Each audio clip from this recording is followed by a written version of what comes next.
Hey guys, welcome back to the C Morning Show right here on C Today. And it is a little bit after Eid al-Fitr, obviously. During Eid al-Fitr, some of you may have eaten lots and lots of calories, especially sweets, right? Now, this calories during Eid al-Fitr that you just ate needs to be burned, right? So it is now time to get back in shape by maintaining a balanced nutrition diet. Now, to know more about the balanced nutrition diet, let's say hello to Nindhita Priscillia, which is right on my right side here. Good morning, Nindi. Morning, Rahma. Okay, so you're a nutritionist and you love to eat healthy food. You encourage people to do so. What was the story behind that, Nindi? Okay, so basically, as we know, that in current urbanization era, that it's easy for us to access highly processed food. They are high in fibers, low in fibers, high in fats, high in sodium, salt, free sugars. So nutrition balanced diet is actually the exact opposite of that. Okay. So it contains a wide variety of food that has staple food, great source of protein, animal-based, plant-based, as well as vitamins and minerals from fruit and vegetables, and also healthy fats. Okay. So the basic principles is basically to balance our energy intake and our energy outtake or expenditure by engaging as well in physical activities. Ah, okay. The last sentence, physical activities. Yes, okay. correct. It is something which is very important to do I know. so, right? It's not just about, preparing your food into the right balance itself, but obviously you need to combine it with physical activities. Yes. Now, how does the concept of a balanced nutrition diet can actually help or recharge our body or digestion system after this Eid al-Fitr celebration? Okay, so as we know, in the context of Southeast Asia, we usually consume food that gives us comfort, that high in fats, high in cholesterol, high free sugars, and food serves as a center of our social gathering activities during the Eid celebration. So it's quite easy for us to be overeating, to binge eat. So sometimes we might need to think back and find our way back to eat balanced nutrition diet, because we don't have to worry that much actually, because a long week of eating of food that high in cholesterol, etc., doesn't really necessarily impact in our breaking our health. So as long as we can find our way back and then try to choose more balanced nutrition, it's easy for us to get back on track. And then, as I said before, combining it with engaging in physical activities daily for in moderate to high intensity level for at least 30 minutes per day. Oh, at least. Okay. So the WHO recommends us to be active, especially throughout this pandemic, because we spend a lot of time at home. So yeah, I think it's really important for us to be mindful as well as combining this balanced diet approach. Of course. Now, people may say it is very easy, or they will say, I know what is nutritious balance already, the good food that we say it is provided in our refrigerator. But sometimes the way we cook it, right, it is a little bit of, there's a mistake to how we cook it. We might overcook it, but still we thought it is still nutritious. Now, regarding to that, you, Nindi, you are going to help us, all of us here, how to prep a nutritious food and what are the ingredients that we need? Okay, so it's just an example, as we can see here in front of us. We have here salmon as a great source of protein, animal-based protein. It's rich in omega-3 fatty acids. It also helps you balance your cholesterol level, and it also decreases your triglycerides level in your blood. So it helps you to really maintain and improve your metabolism. And we have to also combine that, as I mentioned before, a wide variety of source of food with a proper amount of fruits and vegetables. So we have here with us broccoli and mushrooms. So we have to make sure that we have a quarter allocation for fruit and for vegetables on our plate. And then we have to add, we can add different kinds of fruit. And this one we have strawberries, and then grapes, and then we have avocados. We can eat it as it is, or we can have it in a form of smoothies. Okay. If it's easier for you, and make sure no added sugar, so just so you can maintain your sugar intake. Okay. And we also have one source of staple food here, complex carbohydrates, mashed potato, and we also make sure that it's only a quarter of our plate. So only a quarter? Okay. Yes, only a quarter of our plate, and we have olive oil with us, monounsaturated fatty acid that is really healthy for us, then help us with rich in antioxidants. Yes. And then it also has anti-inflammatory properties that helps us really maintain our metabolism. So yeah, I think it's a great example of. I know, it's a good combination right here, right? But we need to make sure as well that in the context of Southeast Asia, maybe in certain areas of our country, salmon can be really quite pricey. So the better one is that we need to find nutritious food that are accessible for us and affordable. So we can choose any kind of source of protein, animal-based, and we can also add plant-based one, like tofu or tempeh.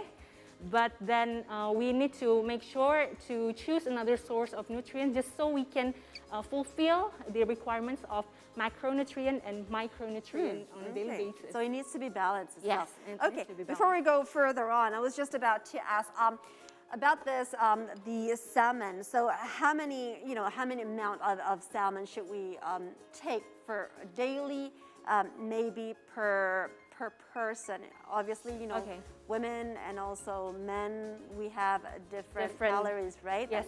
For intake. So for intake, it depends on our age, gender, and not gender, sex, and as well as our sleeping schedules, our physical activities. But mainly, we have to make sure that if it's a salmon that we chose as a source of protein, we can slice it into two, like a proper salmon fillet. We can expect to slice it into two in this kind of way, or we can have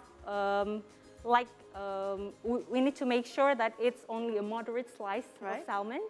And it also applies to other sources of protein, actually, like poultry or chicken. We can choose the less fatty ones, probably fillet, skinless, and then, something like that, I think. Now, regarding the skinless, I was about to ask you, some people may like to have their salmon, clean, just the flesh of the salmon itself, right? Whereas here, I'm gonna get the thong here. We have the backside of the salmon, which is, ta-da, the skin, right? Now, tell me more about this. Is it that beneficial to eat with the salmon with the skin, or is it okay just to scrape off the skin? Okay, so it depends on what food that we'd like to eat. Right. In this case, we would like to make a baked sort of salmon. So we need to add skin, but in terms of the health benefits, I think it serves quite the same amount of benefits because it also serves a great monounsaturated fat. So it's really great to maintain your health, and then to really promote blood pressure, to maintain your blood pressure. So I think it doesn't necessarily you have to choose between your skin or skinless. So you can just eat it as it is. Okay. So, well, thank you very much, Nindhi, for the explanation. Now let's get into the practice. Yes. Okay. So tell us, what is first? So probably we need to, so we have this We've got the pan here. Got the pan, and then we have this olive oil. Yep. So olive oil, this is really great for our health, but then we still have to have that kind of limitation in terms of consuming oil. For per day, it's around 3 tablespoons. 3 tablespoons. At max, But then you don't have to be that worried as long as you can engage in physical activity again. You need to make it balanced. And then for the first one, maybe we can pour it, or you. So there's a little bit of, I put already So amount of olive oil. So is that enough? Do you think that's enough? It depends on your desire as well. Right, I don't like my food to be too oily. Okay, right. that's fine then. That's enough. I think that's enough. Okay, so I am heating up the pan right now. So tell me, what is the next step? The next step is we can put it, well, the fact that I'm only a home cook, so bear with me. Don't worry. I'm just gonna put the skin first. Right. Hopefully, any chef who watched this wouldn't be furious. Okay, so it is on. Okay, it is on already. So, to add more flavor to it, some people may say, you know, don't add too much salt to it, which is not very good for your kidney, yada, yada. Your thoughts? Okay, so we have salt in front of us, salt and pepper. It's okay for seasoning purposes. Right. So, but we bear in mind that we need to put like a pinch of salt, not really more than, we need to limit it our daily intake of salt for at max 1 teaspoon per day. Oh, so that's max. Yes, that's why when we consume highly processed food, it contains a lot of natrium and then sodium. So it may be quite harmful if we don't balance it with other source of nutrients. So it's really unfortunate if you are focusing too much on eating highly processed food, which are really low in nutrients. So that's why it's important for us to be mindful of what we eat. Right. So, Nindhita, since you're cooking, and I'll just be the audience here. Well, you can it's also involve already, so she turned the salmon already. Okay, so I'm just going to get this plate here. Okay. So now, vegetables. I know broccolis are very good for, you know, hormones. It is very good for your heart as well. Okay. To substitute broccolis with any beneficial vegetables, what are the recommendations from a nutritionist? Okay, again, we have to really find something that's suitable for your source of protein. Maybe in a dish, one source of vegetables might be suitable for the one, but not for the other. So for salmon, maybe we can just asparagus. Or peas, or something that you like really, as long as it's colorful. Because the more color on your plate, the better. Okay. Yes. Oh, that's why we've got lots of going on here already. Yeah, exactly. Okay. So it is sizzling already. So how many minutes do we need to pan fry each side of the fish? So in terms of the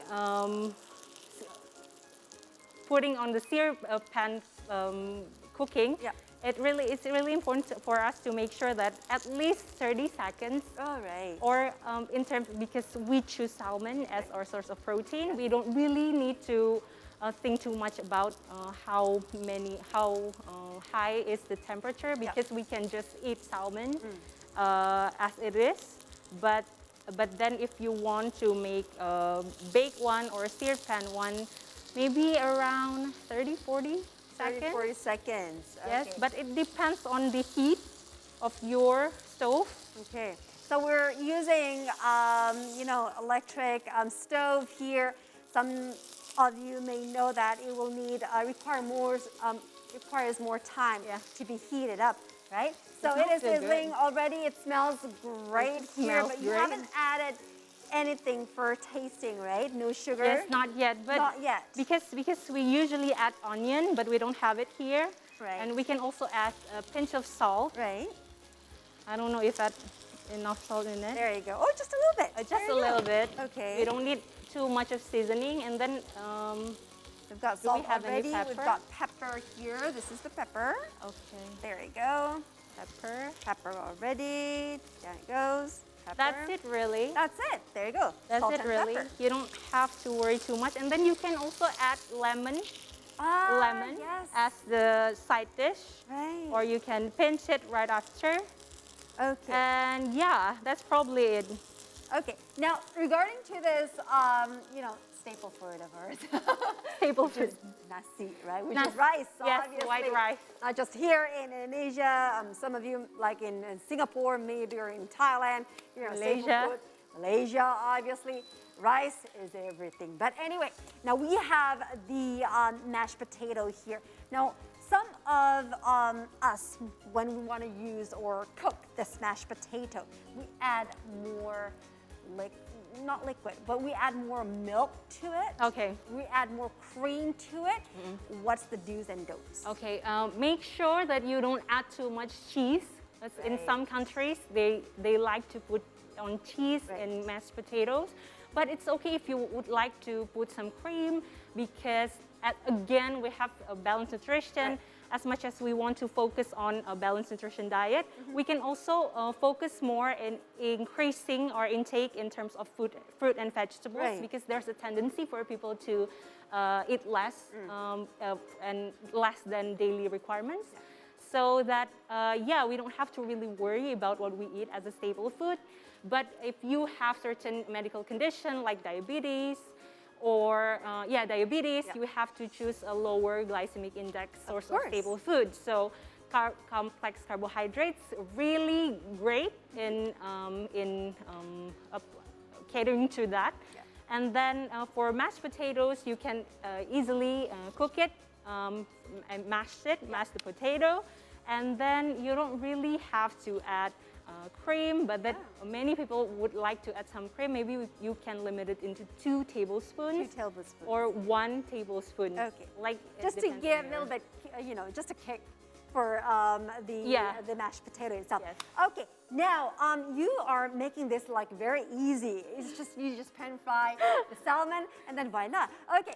So we're almost done. We're going to do the plating right now. So the plating. Can we use that? Okay. So this is the cooked version of the salmon that Nindi just made earlier. So we want to have a look at the skin here. Can I get a close up to that? Thank you very much.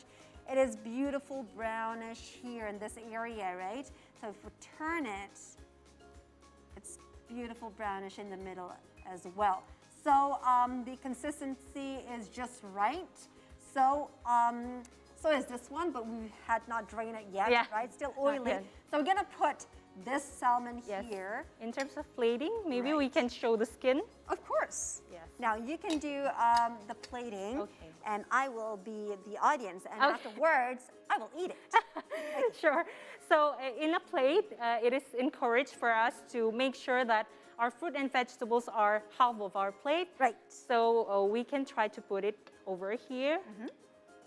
Okay, so greens or vegetables in. We've got broccolis and also mushrooms here.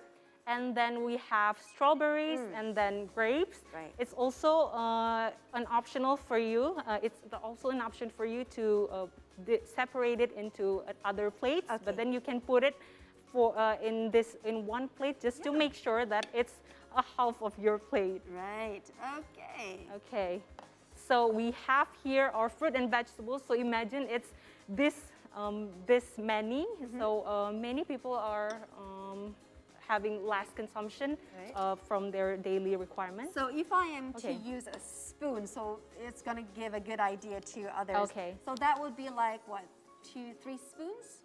It's around, well, 3 or 4. Not teaspoons, right? It's tablespoon. Tablespoons, so about 4 tablespoons. Around 4 tablespoons. Around 4. Fine. It's still fine. As long as it's a quarter of your plate, you're ready to go. Right. So how about the good fat here, which is the avocado?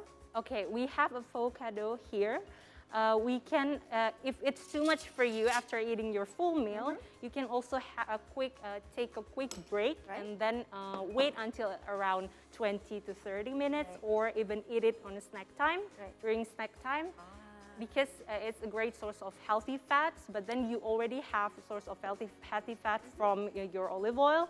So it doesn't matter really, and if you put some cream in your mashed potatoes, it's already enough of fat in one meal. But then later, if you have some time for your snack time, you can choose avocado and maybe some bread toast and really wheat grain, and then choose it as a snack meal. As a snack. So it's a healthy snack meal instead of choosing a high fat sugar. Okay, so what we need to highlight is about the amount of what we're eating right now. Okay, Nindi, I am going to show to the viewers out there, your creation, beautiful nutritions. We've got lots of going on here, which is very healthy. It looks yummy, and I can't wait just to taste it. Nini, thank you so very much for your time and also your education to us all to live a better life of healthiness here after the Eid al-Fitr. Obviously, celebration is all about eating, and this time of the week, you are going to start eating healthy, such as this one. Thank you, Nini, once again. Thank you very much, Rahma. Okay, guys, we're going to go for another quick break, so don't forget to hit us up on Instagram, Twitter, and also YouTube at See Today. You stay with us.